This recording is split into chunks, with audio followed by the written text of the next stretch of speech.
الجميل الجديد اللي جه علينا اللي هو ستوري اللي هي ذا تريجر ايلاند، جزيرة الكنز.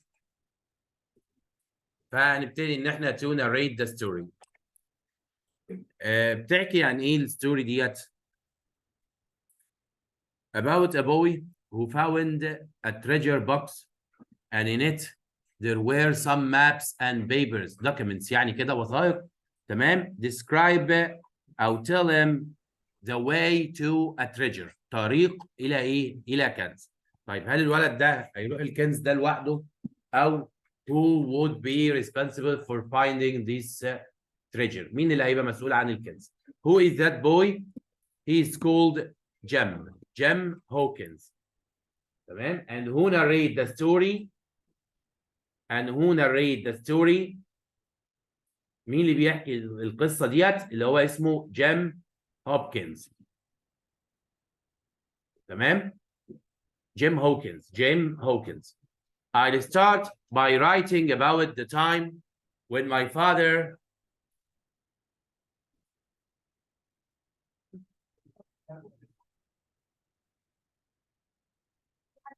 تابع معايا كده. البنات هنا يا انجي بخدوه. I'll start by writing about the time when my father owned an inn called Admiral Benbow many years ago. يبقى كل الحكايه ابتدت ابوه كان الولد ده اللي هو جيم هوكنز كان بيمتلك حانه ورثها عن ابوه. تمام. اسمها ايه؟ Admiral Benbow. Many years ago. I remember the day when a man, يبقى at the beginning of the story, a man walked into the inn. He was tall and strong with an old blue coat and a scar. scar ديت اللي هي بمعنى ايه؟ اللي هي ندبة. تمام. on his face. He looked around him. This is a nice quiet place. I'll stay here. Please take this up to my room. بيوصل له الشنط، بيقول له ودوها فوق. Pointing to a large wooden box. معاه صندوق خشب. You can call me captain. يبقى أول كاركتر عندنا كان اللي هو مين؟ جاك هوكنز. The second character is called captain. هو اسمه ايه؟ captain. You can call me captain and this is for you. He continued, handing my father 3 or 4 gold coins. The captain was usually a quiet man. He spent his days walking on the beach or on the cliffs. When he came back, he always asked, did any sailors visit the inn today? فكان كل سؤاله لما يجي هل في ناس من القراصنة أو من البحارة جم هنا؟ But later, طبعا we thought he wanted to find some other sailors. But later we realized that he didn't want any sailors to find him. يبقى أول سؤال نطرحه when this story begin? When did this story begin? إمتى بدأت القصة ديت؟ It began when a sailor came into the inn. تمام. and asked to hire a room. طلب إن هو يحجز إيه؟ غرفة. What did he have with him؟ كان معاه إيه؟ He had a wooden إيه؟ box. معاه خالد. Why do you think he was looking for sailors أو asking about sailors؟ ليه كان بيدور على البحارة؟ Maybe he needed some إيه؟ sailors to find a job on another إيه؟ on another ship. استني شغل ولا حاجة. ده طبعا ده لسه لغاية ما قرينا. In the evenings, the captain sometimes told stories about his time at sea. My father was worried that nobody would want to visit the inn because they would be frightened by the captain's stories. But I think people liked them. القصص اللي كان بيحكيها كانت قصص ايه؟ يعني مش كويسة عن البحر وكده والمحيطات، ولكن الناس كانت بتحبها. The captain stayed at the inn for months. He didn't give us any more money for his room and my father didn't dare to ask him for more. يبقى لو قال لي كده why do you think Jim Hawkins اللي هو جيم هوكنز father ابوه ده why didn't he ask for money؟ ليه ما كانش بيطلب فلوس؟ maybe he was frightened of the captain. One morning, the captain went for a walk along the beach. I was helping my mother to make breakfast when another man walked into the inn. He was thin and pale. يعني ايه pale؟ شاحب. With 3 fingers on his left hand. He sat down and asked, "Is this table here for my friend Bell?" واحد جه عنده صوابع ايده مقطوعه باقي منها ايه؟ 3. تمام؟ ايده الشمال. قال له هي ديت لمين الترابيزه ديت؟ I told him that I didn't know Bell and said that the table was for the captain. Well, my friend Bell might say that he is the captain. He has a scar on his face and likes to tell a story. Is that him? يبقى الراجل اللي جه كان عارف فعلا ان مين صاحبه بيل ده اسمه او بيسمي نفسه ايه؟ The captain. Yes, he has gone for a walk. Which way did he walk? I pointed towards the beach. The man stood up and waited by the door for the captain to return. راح جاي واقف له كده جنب الباب مستنيه. When the captain saw the man, he looked pale and ill. Black dog, the captain said. That's right. I have found my friend Bell. We have had a lot of adventures since I lost these fingers. هل تعتقد بقى ان فقدان الاصابع دي كانت في adventure ولا كانت في قتال؟ في قتال. I left them to talk. Then suddenly there were loud shouts and both men stood up and ran outside. الاتنين طلعوا جريوا بره. The captain had a sword and then I saw Black Dog running away with blood on his arm. The man continued running until we couldn't see him. مين اللي هو the man ده؟ اللي هو Black ايه؟ Dog. The captain walked back into the inn. He looked ill and suddenly he fell over. Where?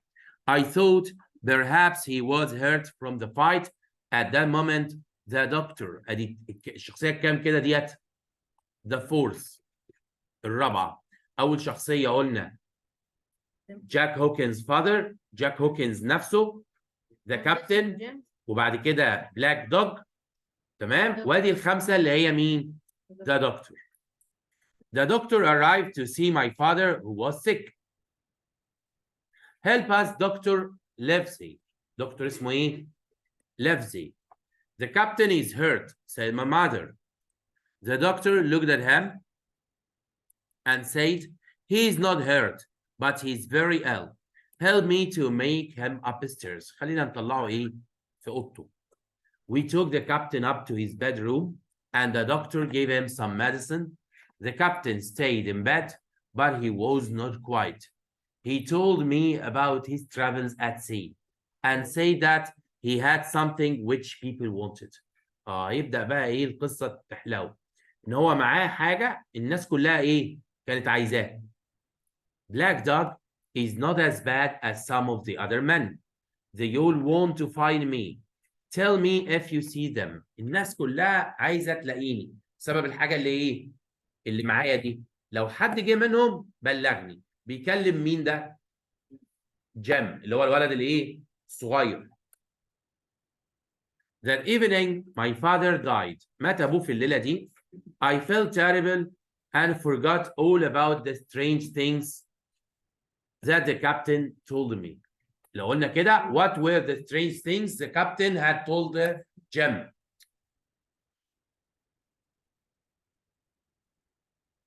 What were the strange things that he had told them about?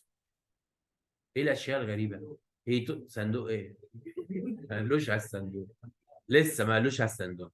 He had told him about his adventures at sea. مغامراته في الايه؟ في البحر. تاني حاجه ان هو that many people wanted something that he had with him. Then a week later, I saw a blind man coming down the road toward the inn. He stopped outside the door when he was near and asked, where am I? جالهم واحد أعمى واقف عند الشباك قال لهم أنا فين؟ Will a kind person help me? You are at the Admiral Benbow in Black Hill Cove. I told them. At that moment, he grabbed my hands. مسكني من دراعي. Take me to the captain. وديني عند مين؟ يبقى هو الراجل كان جاي أصلا لمين؟ Captain.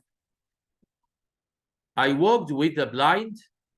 مشيت مع الرجل الكفيف ده into the inn and took him to the captain. The captain looked very surprised to see him. Now, Bill, stay where you are. I can hear you. Take this. He then put something in the captain's hand, turned round and hand. Bill ده راح جاي قال له خد البتاع ديت خليها معاك وراح جاي واخد بعضه وايه وماشي. الراجل ده اسمه ايه؟ بلايند ايه؟ The blind man. امال ده كابتن ده اسمه الحقيقي ايه؟ بيل. ايه؟ The captain looked at what the man gave him. 10 o'clock, he said, I have time. Then the captain suddenly fell to the floor. He was dead. عطاله حاجة كده وراح جاي ميت. I found my mother and we talked about what we should do. We knew that the captain had a box in his room and he probably had money in it. The blind man and black dog probably wanted this. I thought about taking the box to Dr. Livesey. فيها يوسف.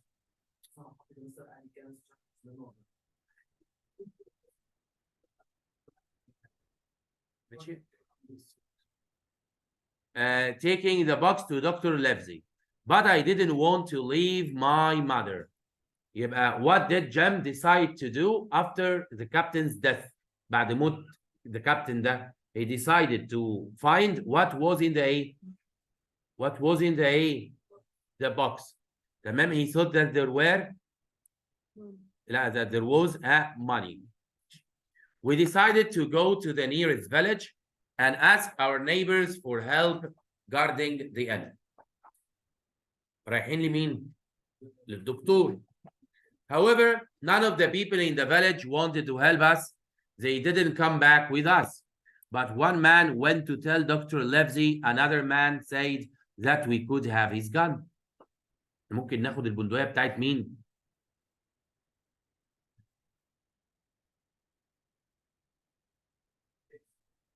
Livesey. البندقية معاه يعني يروح معاه. It was dark when we returned to the inn. We found the key to the box in the captain's jacket. I also saw the message that the blind man gave to the captain. You have until 10 o'clock tonight. الرسالة بقى. What was the message? What was the message? كانت إيه الرسالة؟ That he had only to 10 o'clock. معاه وقت بس لغاية الساعة 10. We went upstairs. And my mother soon opened the box with the key inside. We found some clothes, some guns, some papers, and other things. We also found a bag with some coins inside. We only have time until 10 o'clock, I said. Let's leave before the blind man and black dog return. يبقى هو فاهم إن الرسالة ديت كانت تحذير لمين؟ لذا كابتن. معاك لغاية الساعة 10. فقرروا هم بقى أصلا يمشوا قبل ما الساعة تبقى كام؟ I'll only take the money which the captain owes us. My mother said, opening the bag. بتاخد الفلوس اللي ايه كانت عليه. We stood up to leave and I decided to take the papers from the box too. We walked as quickly as we could back towards the. ولو جه لي سؤال, why did the writer choose Jem ده to narrate the story? واشمعنى اختاره هو عشان يحكي القصة؟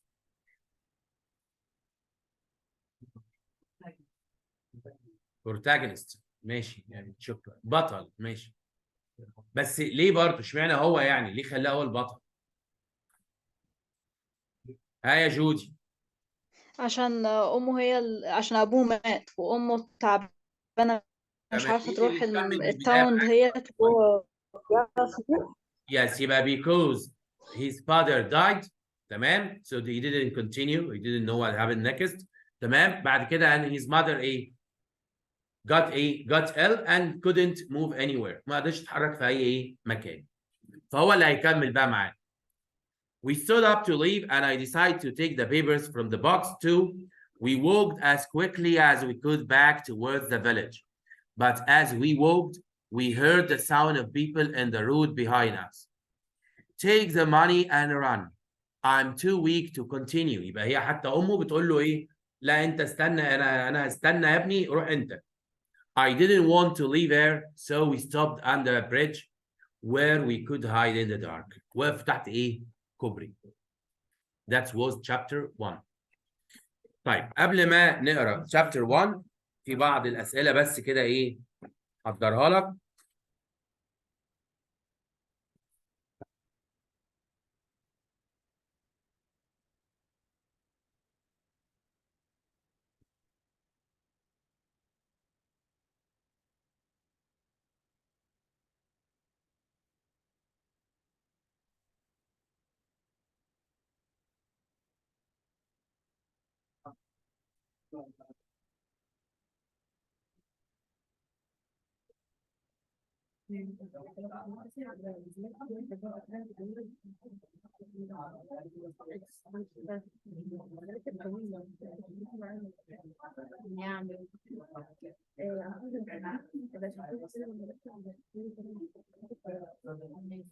طيب بيقول لك number 1 in your opinion OL ما خلاص بقى يا جماعه نسمع الاسئله دي.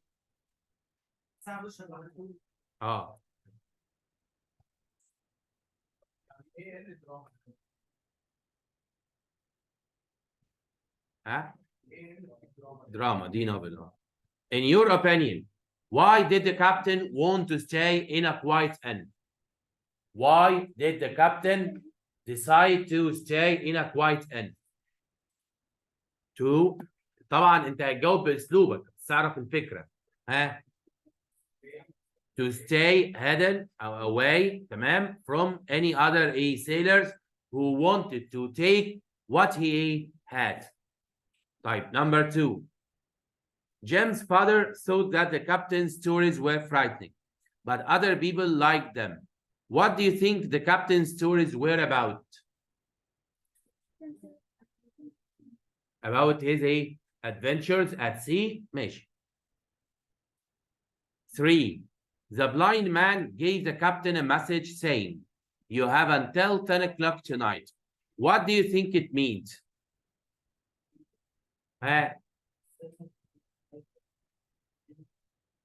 يبقى it was a warning message.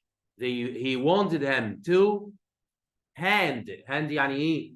يسلم. He wanted them to hand what he had to the blind man. The deadline was 10 o'clock.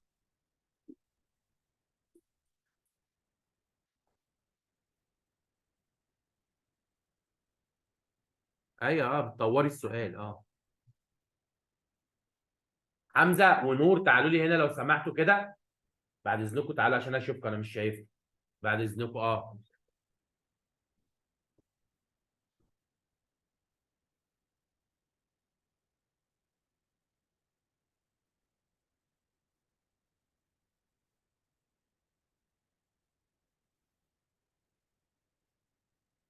بعد كده لو قال لي in your opinion what happened between the captain and Black Dog?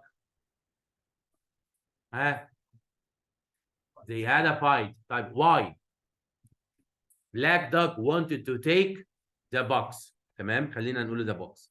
لو قال لي in your opinion what happened between the captain and Black Dog?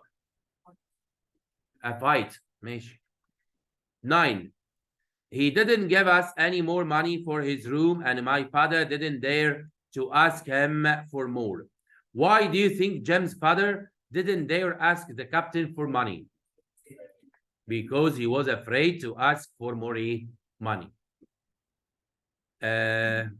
I'll only take the money which the captain owes us, my mother said, opening the bag. What does this tell us about Jim's mother? جماعة الناس معانا هنا ولا ايه؟ That she was honest. إن هي كانت شخصية أمينة.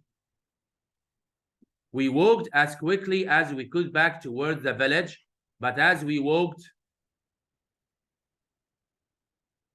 we heard the sound of people in the road behind us. Who do you think the people are? And what do you think they want to? I think they are the sailors. What did they want? They wanted the box. Why do you think Jem's father was afraid to ask the captain for more money? The captain was frightening. تمام كان مخيف with a scar on his scar on his face. And the father was a kind person. راجل طيب. Do you think the large wooden box with the captain was important? Why or why not?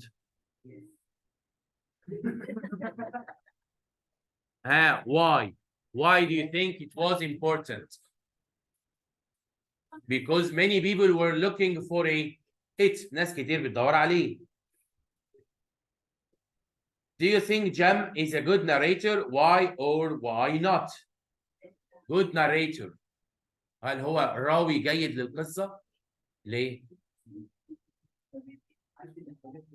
يعني هو كويس عشان عاش؟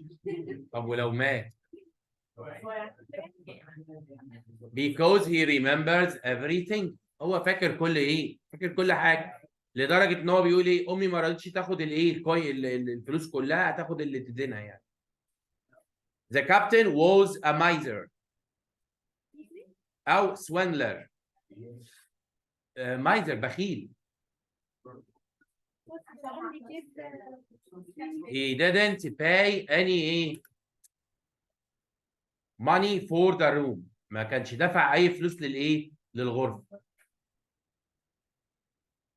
Why do you think the captain أو مثلا the captain was a quiet man? Prove this. الكابتن ده كان راجل هادئ. يبقى he spent his days walking on the beach or on the cliffs أو على التلال. Why do you think the captain always asked if any sailors visited the inn? They were following because he knew that there were people following him to find the box. تمام؟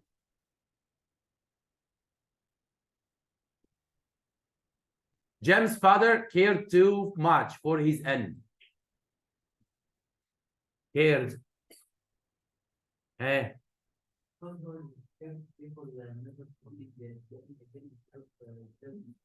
انت مذاكر يالا؟ لا سقفا يوسف يا جماعه. ده يعني النور ما قطعش ويوسف بيجاوب. هو في ايه النهارده؟ بس خلاص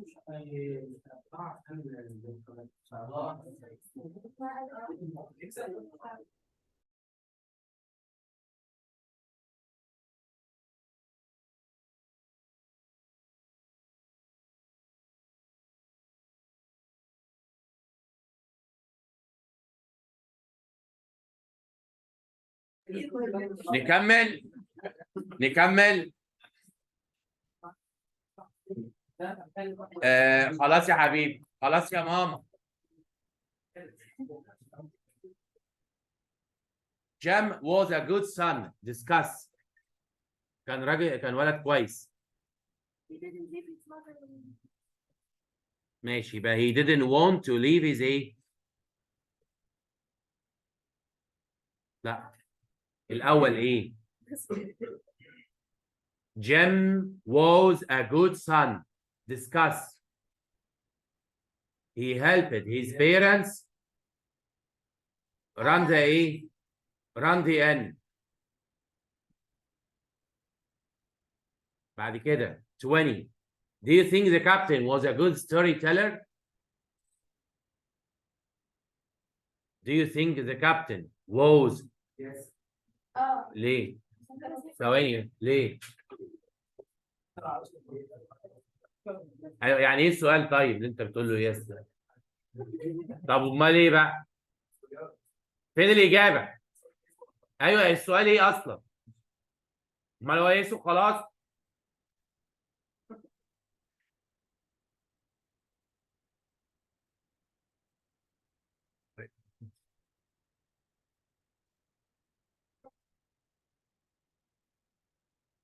يبقى يس يا ابني because وقال يس بس مش على هو مش عارف على ايه. يبقى because people like these stories، لان الناس كانت حابه الايه؟ القصص دي. تمام.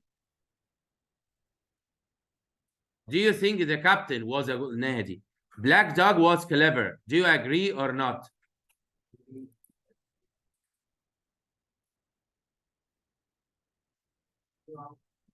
طيب اشرح لي انت السؤال بقى يا ابني، طالما انت الوحيد اللي فاهم. ها. Black Dog was clever.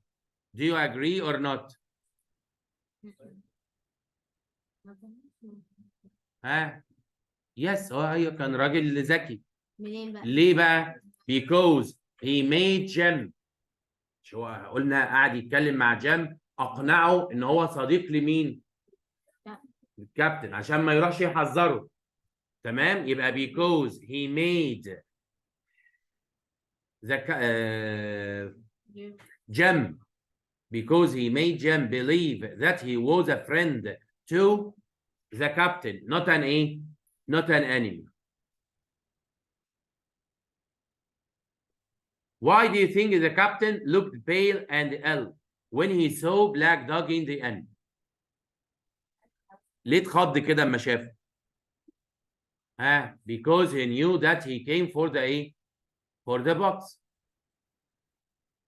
انا هبعت الاسئله دي متجاوبه كمان، ها بس احنا بنقراها. ماشي. The captain and Black Dog were fierce fighters. Prove. fierce يعني شديدين، يعني شرسين. Black Dog was bleeding. تمام. نزف. The captain fell ايه؟ over. وده وقع برضو على الارض. Dr. Livesey was dutiful. يعني ايه dutiful؟ عنده شعور بالايه؟ بالواجب. ليه؟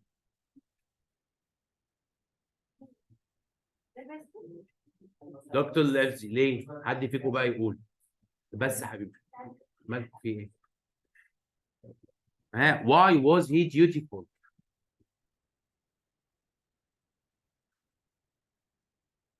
ها.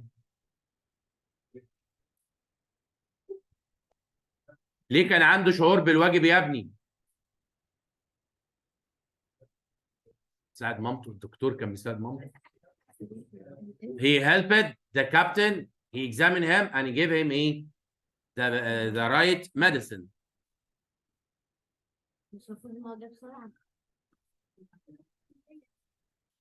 ماشي. ده كده chapter ايه؟ 1.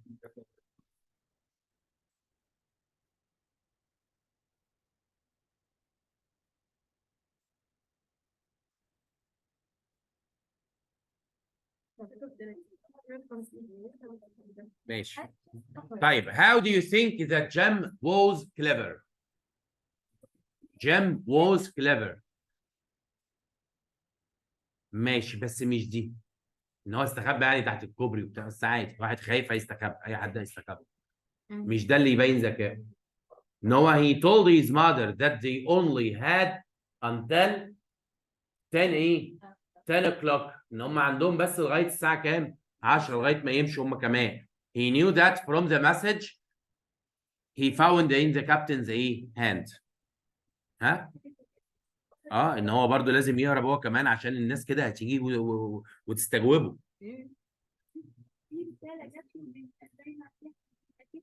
الرساله دي كانت جايه له هو ولا الكابتن؟ ليه هو ولا الكابتن؟ هو صاحب الحانه عادي ما فيش مشاكل. انما الرساله جايه لمين؟ للكابتن. بس هو عارف ان الناس اللي جايه خطره وكانوا بيقولوا له معاك لغايه الساعه 10 فهيقلبوا الدنيا عليه. Before you read, what do you think will happen next in this story? ماشي. I could see the route from where we were hiding. هو كان شايف الطريق من ناحيه ما هم كانوا مستخبيين. And soon I saw 8 men. One of them was the blind man. يبقى مين اللي راجع؟ The blind man مش Black Dog. I saw them walk down the road to the Admiral Benbow Inn. They were surprised to see that the door was open. Then they all ran inside. I heard someone shout, Bill is dead. Go and find his box. Bill ده اللي هو مين؟ The captain.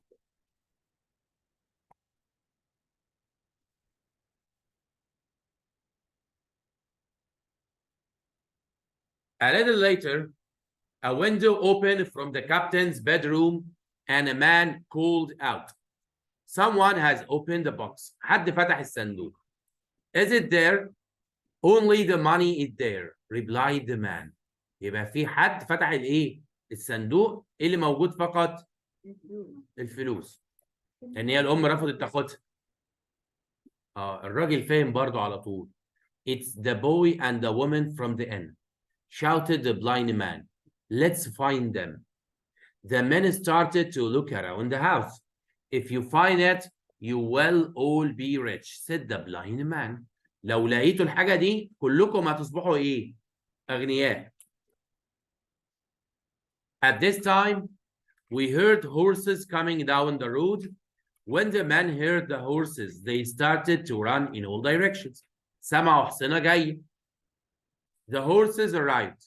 So I ran out to see who was riding them. One of them was the boy who went to get Dr. Livesey, and the rest were policemen. Two men took my mother to the village, where she soon felt better, and the others tried to catch the men, but it was too late. We heard that they escaped on a boat. يبقى what happened to the men who entered the inn? They heard some people coming riding horses, so they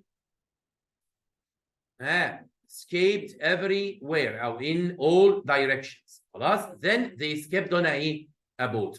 Who were these men? مين بقى الناس اللي جت دي؟ دكتور ليفزي and لا الراجل اللي كان مبعوث يجيب دكتور ليفزي. ده الطفل سوري ماشي.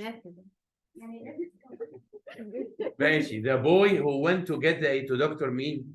Dr. Livesey and the policeman and some policemen.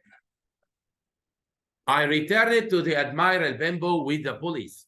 What did they want? Said Mr. Dance, the head of the police. الشرطة بتاعتهم اسمه مستر ايه؟ Dance. I think بيرقصوهم هناك. I think that they wanted this.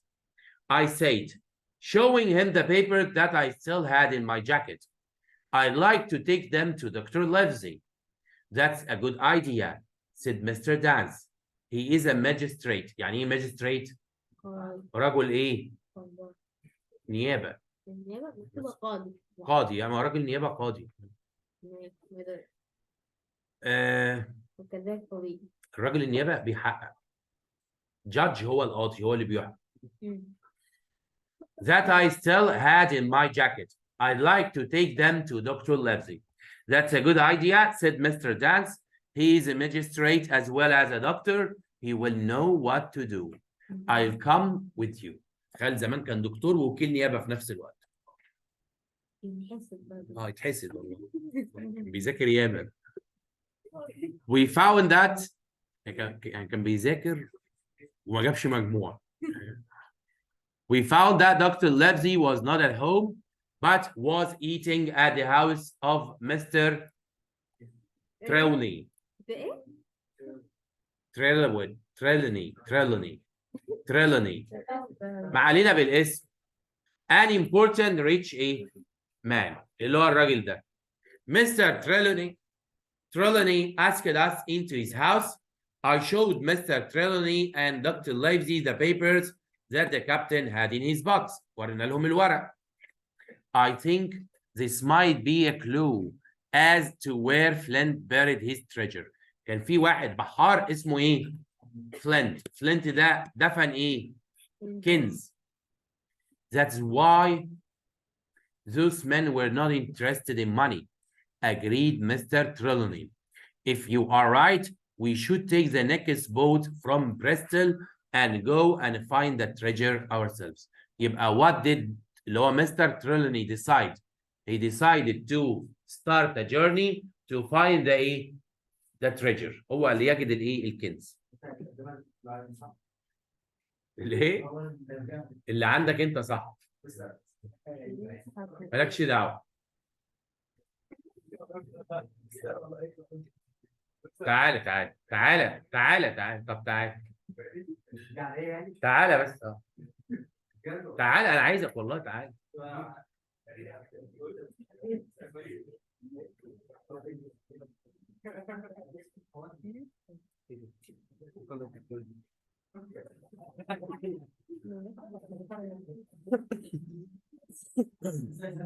هو قال ما عملش حاجه. لايبسي. اه زين مش سين.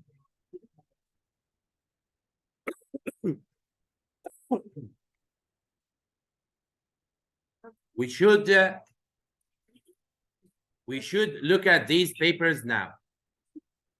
The doctor looked at the papers. Some of them seem to describe the ships that the captain and his men had robbed of money. Then we looked at the other papers and saw a map of an island. يبقى ايه اللي كان في الورق ده؟ يعني سوري، معلومات عن السفن اللي هم كانوا بيسرقوها، وصف ليها. تمام. وكمان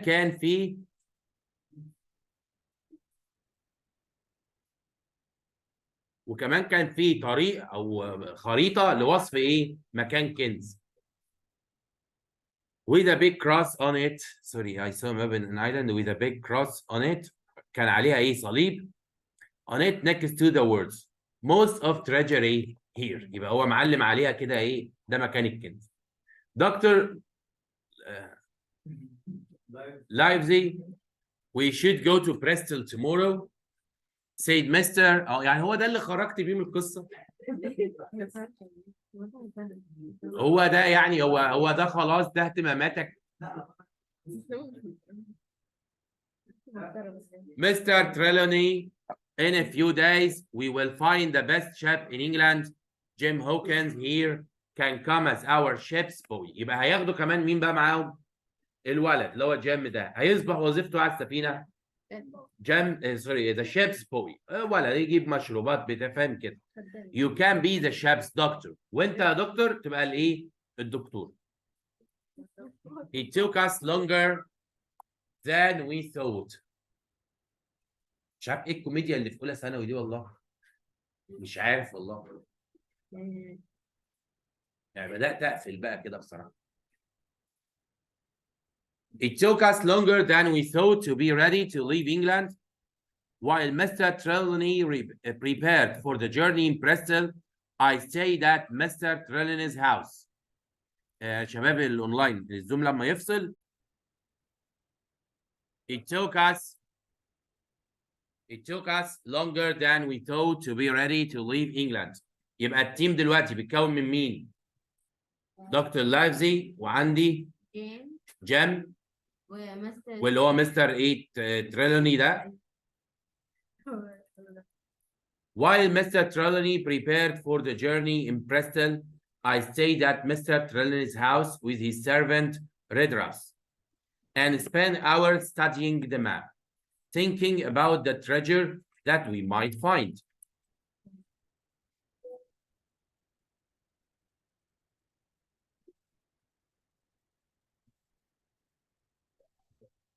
One day, a letter was sent to me from Mr. Trelawney. It said that a good man called Blandly had a ship called the Hispaniola for us. يبقى السفينة اللي هيسافروا بيها اسمها ايه؟ Hispaniola. Trelawney said that he had found a crew ready to work on it. The crew included a man called Long John Silver. تمام؟ طب اقوم امشي طالما انت حافظ الستوري. Who had lost a leg but was a good cook. يبقى هي بقيادة مين؟ او كان جواها مين؟ خلاص يا عم بقى.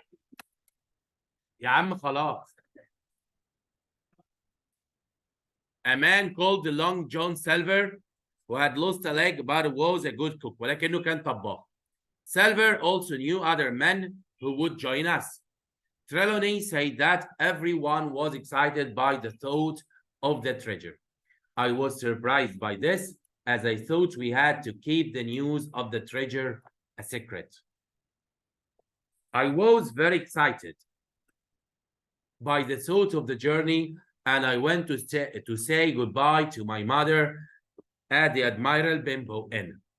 I was very sad to leave her the next day when I traveled to Bristol with the Redruth. We had just one night in the city before we were going to sail. ماشي؟ That is the end of chapter A2. نشوف بقى الأسئلة.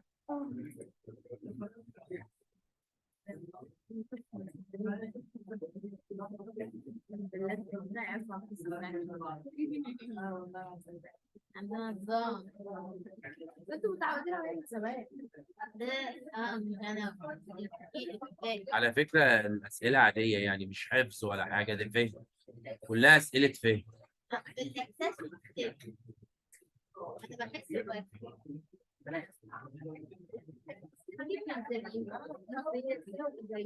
إيه؟ لا أسئلة بس.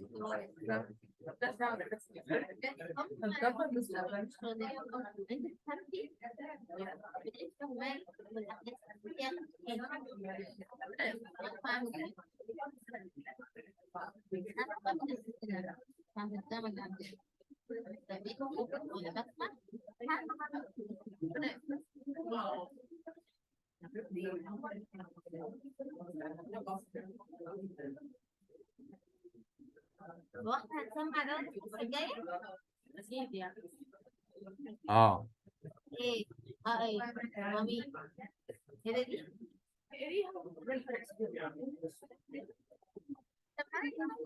خلاص بقى احنا بقى. طيب, question number 1. What do you think of the 8 men? What do you think the 8 men were searching for? The map. The map. They were searching for a map. تمام. That's showing a treasure. What do you think of the 8 men were searching for? The map. برضو بيدوروا على the map. It is the boy and the woman from the end. What does the blind man mean by this sentence? Jem and his mother that they stole the map. What do you think would have happened if the blind man and his man found the boy and his mother? صح يا يوسف؟ يبقى they might have taken the map and killed them. Why do you think Jem wanted to give the papers to Dr. Livesey? Because they trusted him. كانوا واثقين فيه because he was a magistrate. Jem thought Livesey would know what to do with the map. If you were in the end in Jem's place, would you go to look for the money robbed by the captain and his men? تروح تدور على الفلوس اللي كانت مع الكابتن. الفلوس اللي كانت معاه ده كان هو سارقها. فلوس حرام. يبقى لو قلت yes قول لي yes because the one must be ambitious. لازم يبقى طموح هياخد الفلوس دي. طب تاني حاجة لو no yes because they were illegal. كانوا غير قانونيين. stolen money. How do you think the crew found out about the treasure? الناس دي الفريق ده اللي جم ياخد عرفوا ازاي؟ They saw the map and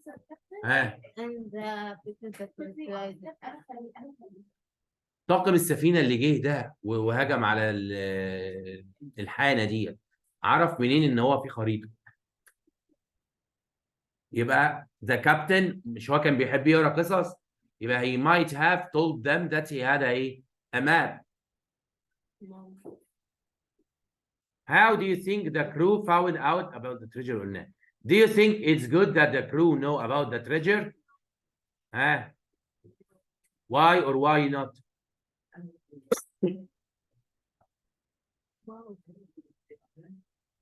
ال8 ماله؟ اه because this would make them greedy to find ايه؟ to find the treasure، هيخليهم جشعين. Do you think Long John Silver will be a good person to have on the ship? Yes. Yes. Why? He was a good cook. كان طباخ كويس. نعم؟ ماشي، احنا لغاية هنا دلوقتي. سيبك من آخر الترم والنبي، احنا خدنا chapter 1 و 2. Dr. Livesey was careful. Discuss. Was careful. How was he careful?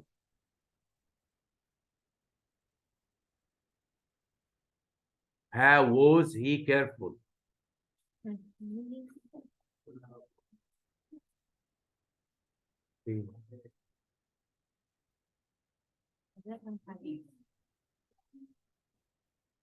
دكتور لايفزي ده كان ليه كيرفول؟ ليه نقول عليه حريص؟ Because he told them not to tell anyone about the ايه؟ about the map. ما تقولوش على حد على الايه؟ الخريطة. Rich people always want to be richer. How can this be applied to Mr. Trelawney? يا جماعة في ايه؟ على فكرة دي داخلة في الامتحان يعني. ها؟ سكرتش ايه؟ طب ما عمال اهو نشرح اهو اسئلة اهو. تتذاكر ازاي؟ لا فهمني بقى تذاكر ازاي؟ حوفي لما يقراها ازاي؟ تخيلها.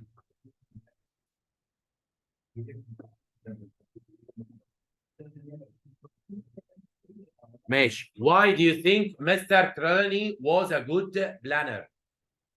How do you think he was a good planner? He chose the men who would go on the ايه؟ on the ship. هو اختار الناس اللي ممكن تبقى على الايه؟ السفينة. ماشي، هبعت لكم الأسئلة دي يا جماعة تذاكروها. ماشي؟